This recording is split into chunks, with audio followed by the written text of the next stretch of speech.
Hello friends, welcome to my channel Papiya's art and vlog. আজ আমি তোমাদের সাথে শেয়ার করব কিভাবে বাড়িতেই তোমরা রেস্টুরেন্ট স্টাইলে বিরিয়ানি বানাবে। আজ কিন্তু রান্নাটা আমি করছি না, আমার মা করছে। প্রথমেই আলুগুলোর খোসা ছাড়িয়ে ভালো করে ধুয়ে নেব। আলুগুলো কিন্তু কোনো টুকরো করা হয়নি। তারপর নিয়ে নেব পরিমাণ মতো পেঁয়াজ, রসুন, আদা। একটা পাত্রে কিছুটা জল নিয়ে গরম বসিয়ে দেব। আলুগুলো সিদ্ধ করার জন্য তাতে সামান্য পরিমাণ লবণ দিয়ে দেব। তারপরে সমস্ত আলুগুলো দিয়ে দেব।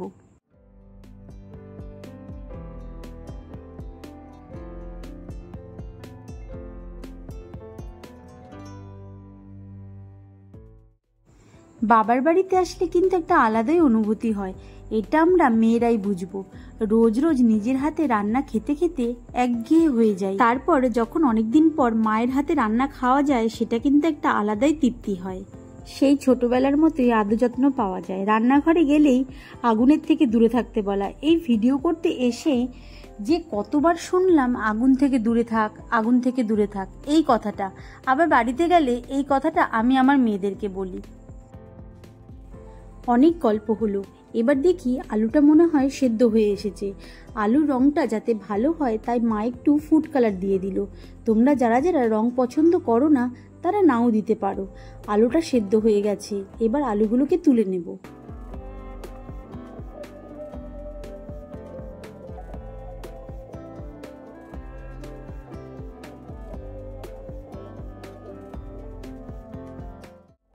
তারপর কড়াইতে তেল দিয়ে দেব সেদ্ধ করা আলুগুলো ভাজার জন্য।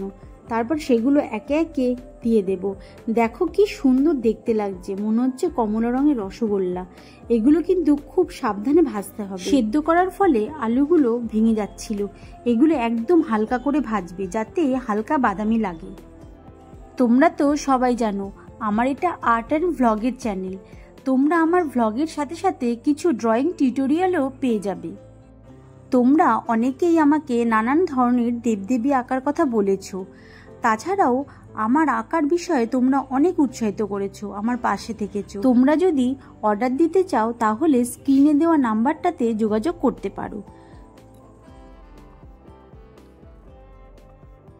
তো চলো, অনেক গল্প হলো, এখন আবার রান্নায় ফেরা যাক।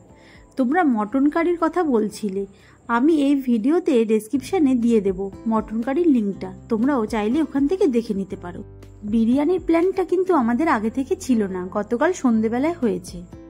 কিছু কিছু উপকরণ ঘরেই ছিল, আর বাকিটা গতকাল সন্ধেবেলায় কিনে এনেছি। কেনার মধ্যে শুধু গোলাপ জল, কেওড়ার জল আর আতরটা কিনে এনেছি, বাকি সব বাড়িতেই ছিল।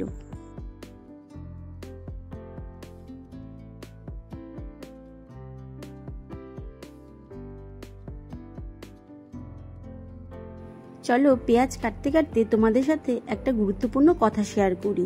তোমরা যারা আমার চ্যানেলটা অনেকদিন আগে সাবস্ক্রাইব করেছিলে তাদের মধ্যে অনেকে এই ভ্লগের ভিডিওগুলো দেখে ভাবছো আমি চ্যানেলের ক্যাটাগরি চেঞ্জ করে ফেলেছি, তাই অনেকেই চ্যানেলটা আনসাবস্ক্রাইব করছো। আমি কিন্তু ক্যাটাগরি চেঞ্জ করিনি, আগে শুধু ড্রয়িংয়ের ভিডিও শেয়ার করতাম, কিন্তু এখন ড্রয়িংয়ের সাথে সাথে আমি আমার দৈনন্দিন জীবনের কিছু কথা শেয়ার করব বলে শুধু চ্যানেলটারই নাম বদলেছি, আর কিছু। তাই তোমরা যারা ভাবছো আমি হয়তো ড্রয়িংয়ের ভিডিও আপলোড করব না, তারা কিন্তু ভুল ভাবছো। তোমরা আগের মতোই আমার পাশে থেকে আমি ভ্লগের সাথে সাথে ড্রয়িংয়ের ভিডিওটাও আপলোড করব।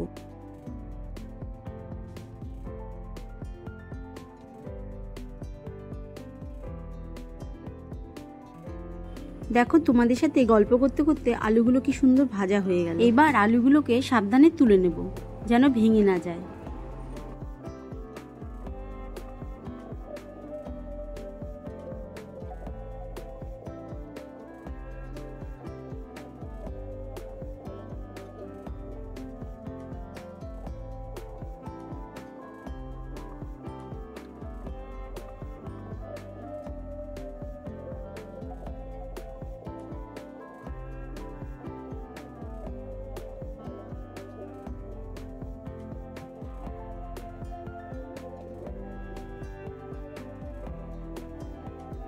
আর একদিকে তোমাদের সাথে গল্প করতে করতে পেঁয়াজগুলো কিন্তু আমি কেটে নিয়েছি। তারপরেই চিকেনটা ভালো করে ধুয়ে নেব।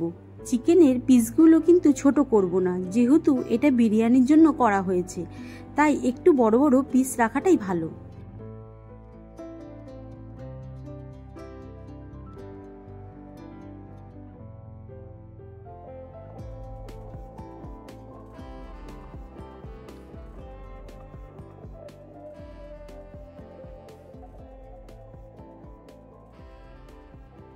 ভালো করে ধুয়ে নিয়ে তাতে পরিমাণ মতো লবণ আর গোলমরিচের গুঁড়ো দিয়ে ভালো করে ম্যারিনেট করে 10 মিনিট রেখে দেব।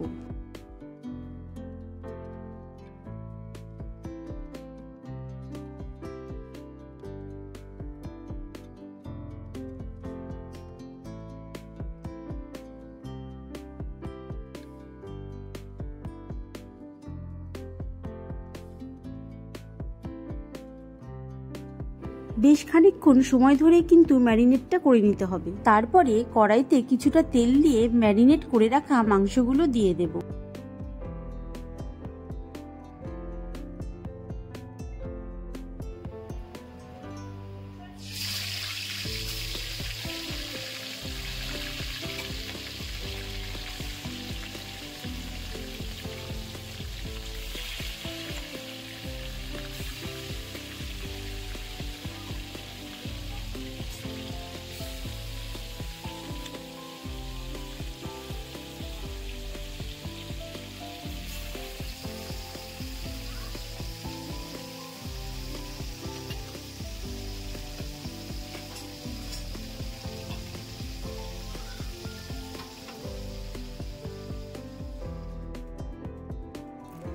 এত গরমে মা কিন্তু পুরো ঘেমে গেছে। মেয়েরা এমনই হয়, যতই কষ্ট হোক না কেন সেদিকে না তাকিয়ে ছেলে মেয়েদের সব ইচ্ছা পূরণ করার চেষ্টা করে।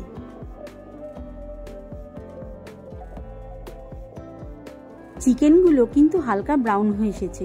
এবার এক এক করে চিকেনের পিসগুলো আমরা তুলে নেব।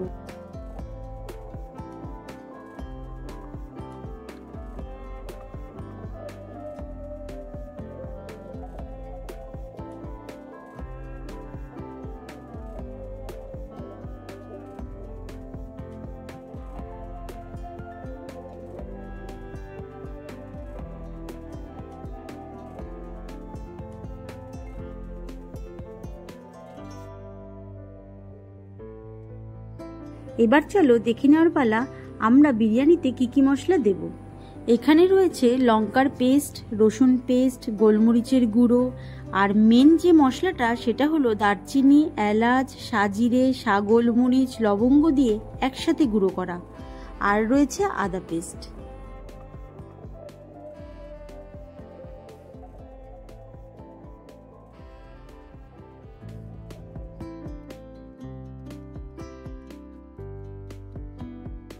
দেখো চিকেনগুলো কিন্তু খুব সুন্দর করে ভেজে নেওয়া আমার কমপ্লিট হয়ে গেছে। এবার কারি তৈরি করার জন্য কড়াইতে তেল দিয়ে সমস্ত মশলাগুলো একে একে দিয়ে দেব। জায়গাটা খুব গরম থাকার জন্য ক্লিপটা ভালো করে তুলতে পারিনি। মশলাটা 5 থেকে 7 মিনিট ভালো করে কষিয়ে নিয়ে আলাদা করে তুলে রাখবো।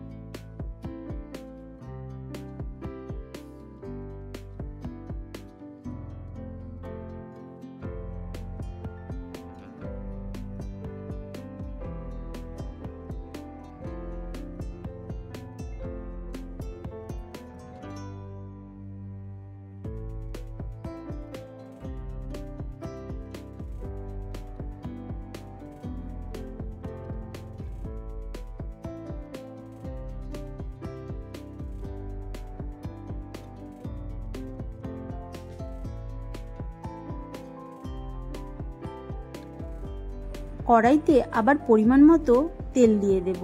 তেল দিয়ে ভালো করে নাড়বো। তেলটা গরম হয়ে গেলে আগে থেকে কেটে রাখা পেঁয়াজগুলো দিয়ে দেব।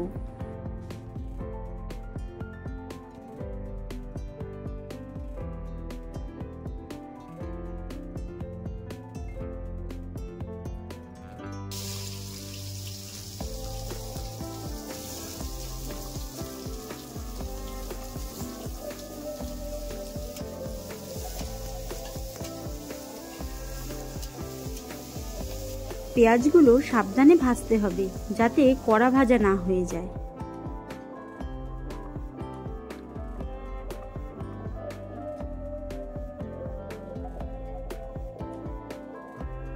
দেখো পেঁয়াজগুলো কিন্তু হালকা বাদামি রং হয়ে এসেছে।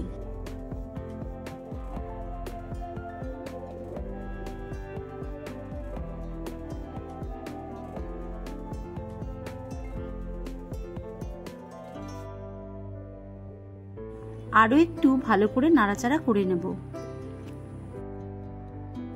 তারপর পেঁয়াজ ভাজাটাকে আলাদা করে তুলে রাখবো।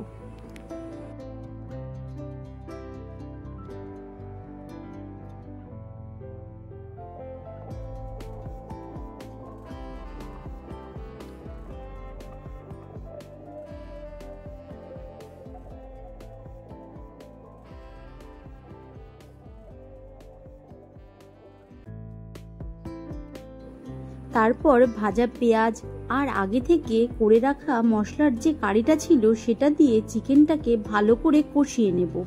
এই সময় আলুগুলো দেব না। এইভাবে মাংসটা প্রায় 45 মিনিট কষিয়ে নেব ভালো করে।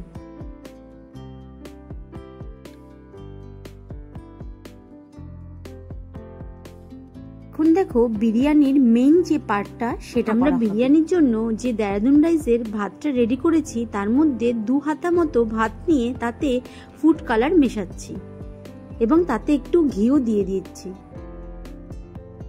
আমরা কিন্তু এই কালারটা একদম অল্প করেই ব্যবহার করছি যাতে দেখতে সুন্দর লাগে। তোমরা যদি কেউ স্কিপ করে যেতে চাও এই কালারটাকে তাহলে করতে পারো।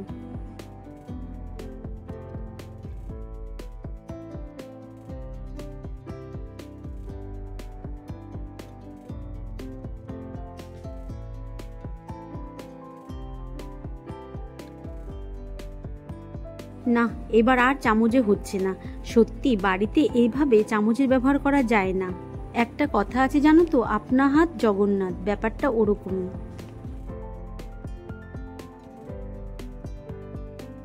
এবারই আসল কাজ, হাঁড়িতে কিন্তু ঘি পড়ে গেছে। তারপর এটাকে ভালো করে হাঁড়ির নিচে মাখিয়ে নিতে হবে, নয়তো বিরিয়ানির ভাতগুলো নিচে লেগে যেতে পারে।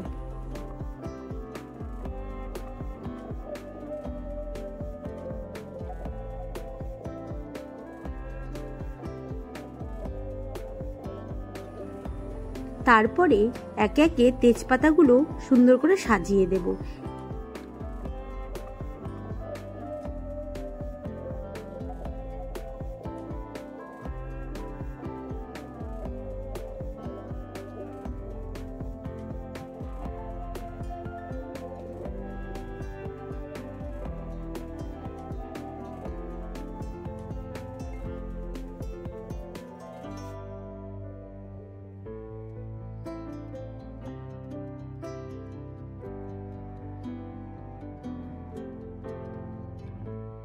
তারপর অন্য একটা হাঁড়িতে বিরিয়ানির মশলাগুলো দিয়ে ভাতগুলোকে ভালো করে মিশিয়ে নিতে হবে। বিরিয়ানির মশলাটা তৈরি করতে লাগছে গোলমরিচ, এলাচ, দারচিনি, সাজিরে, গোলমরিচ, লবঙ্গ, এই 6টা জিনিস গুঁড়ো করে তৈরি করবে। তোমাদের যেমন ভাতের পরিমাণটা হবে ঠিক তেমন পরিমাণে আন্দাজ করে তোমরা মেশাবে এই মশলাগুলো। বিরিয়ানি তৈরি করার কায়দাটা একবার দেখো, একেই বলে সত্যিকারের অভিজ্ঞতা।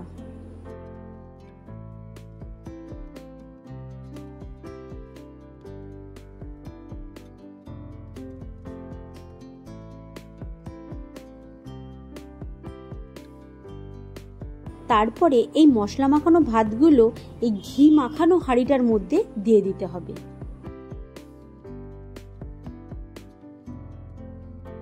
এখন কিন্তু সবটা ভাত দিয়ে দেব না, তলাতে কিছুটা ভাত দিয়ে দেব এবং কিছুটা ভাত রেখে দেব। তোমরা আমার অনেক ভিডিওতে অনেক ভালোবাসা দিয়েছো, তোমাদের এই ভালোবাসাই আমাকে আমার কাজের প্রতি উৎসাহ করে। তোমরা তো জানোই আমি ভ্লগের পাশাপাশি আর্টও করি। আমি সব রকম আর্ট করি, যেমন ধরো বোতল আর্ট, যে কোনো জামা কাপড়ের ওপর আর্ট। তোমরা এই আর্টগুলো নিজেদের জন্য বা নিজের প্রিয়জনের জন্য করতে চাইলে স্ক্রিনে দেওয়া নাম্বারে যোগাযোগ করতে পারো। এছাড়াও তোমরা যদি বিয়ের কুলো, জলঘট, আইবুড়ো ভাতের উপলক্ষে থালি ড্রয়িং করতে চাও তাহলে অর্ডার করতে পারো। তোমাদের সাথে অনেক গল্প হলো, তো চলো আবার ফিরি আমরা বিরিয়ানিতে। এই গরম ধোয়া ওঠা ভাত দেখে আমার তো খেতে এখনই ইচ্ছে করছে।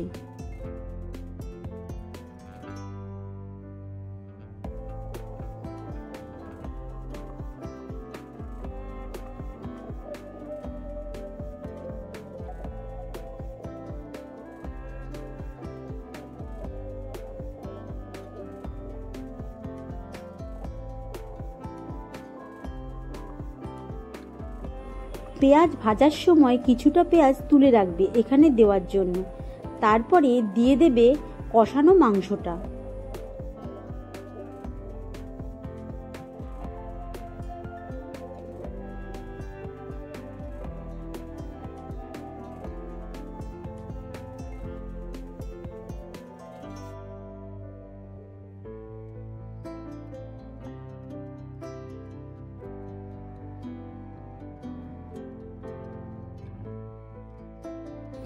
কষানো মাংসগুলো ভালোভাবে সাজিয়ে দিতে হবে এবং একটার উপর আরেকটা না, পাশাপাশি ছড়িয়ে হাঁড়িতে পুরো গোল করে সাজিয়ে দিতে হবে।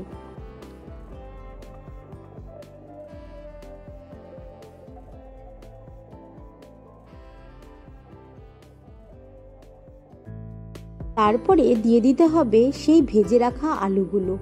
দেখো মাঝে মাঝে একটা একটা করে দিয়ে দেবো যাতে দেখতেও ভালো লাগে।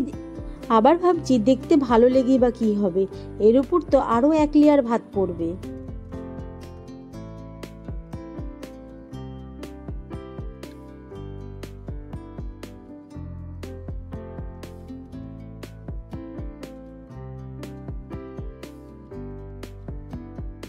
সত্যি কথা বলতে আমার এগুলো দেখতে দেখতে যেন খিদেটা আরো বেশি বেড়ে যাচ্ছে।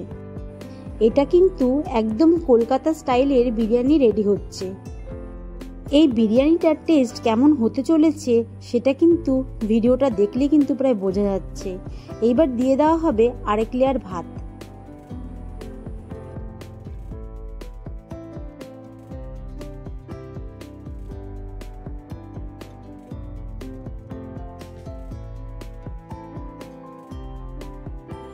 এই লেয়ার ভাতটাও কিন্তু পুরো ছড়িয়ে দিতে হবে যাতে ভেতরের মাংস আর আলুগুলো পুরো ঢেকে যায়। তার উপরে আবার ভাজা পেঁয়াজটা দিয়ে দিলাম কিছুটা।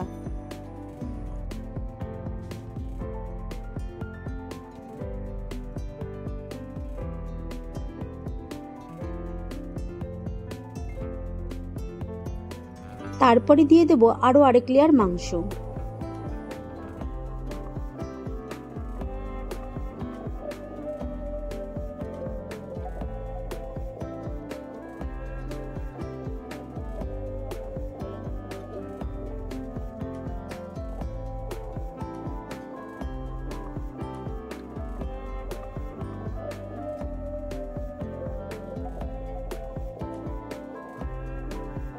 তারপরে দিয়ে দিচ্ছি আমরা লাস্ট লেয়ার ভাতটা।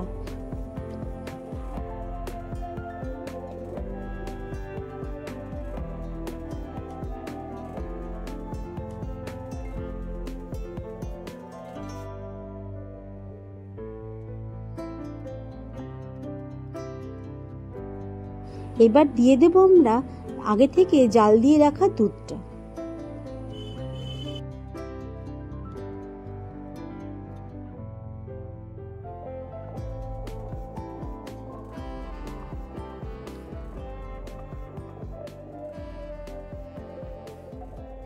এবার দিয়ে দেব পরিমাণ মতো গোলাপ জল।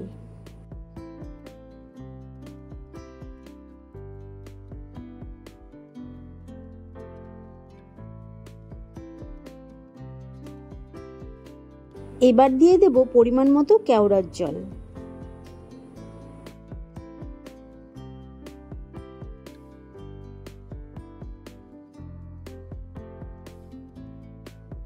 এবার দিয়ে দেব পরিমাণ মতো মিঠা আতর।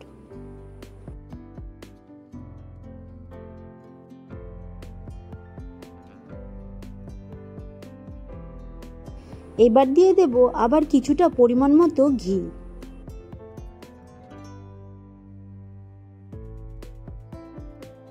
এবার দিয়ে দেব সেই কালার দিয়ে মেখে রাখা ভাতগুলো। দেখো এটা যতক্ষণ না দেওয়া হচ্ছে ঠিক বিরিয়ানি বলে কিন্তু মনে হচ্ছিল না। এখন যেই এটা উপর দিয়ে ছড়ানো হলো দেখতে কিন্তু অসাধারণ লাগছে। এবার কিন্তু বিরিয়ানির ঢাকনা বন্ধ হয়ে যাচ্ছে, এতক্ষণের যুদ্ধ শেষ।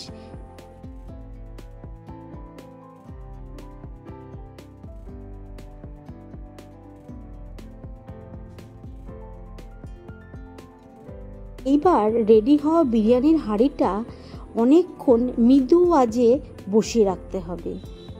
প্রায় আধা ঘন্টার ওপরেই কিন্তু এই মৃদু আঁচে থাকবে। দেখো অ্যাট লাস্ট রান্না হয়ে গেল আমাদের বিরিয়ানিটা। দেখে বলো তোমরা কেমন হয়েছে এবং খেতে কেমন লাগবে বলো তো এত সুন্দর বিরিয়ানিটা।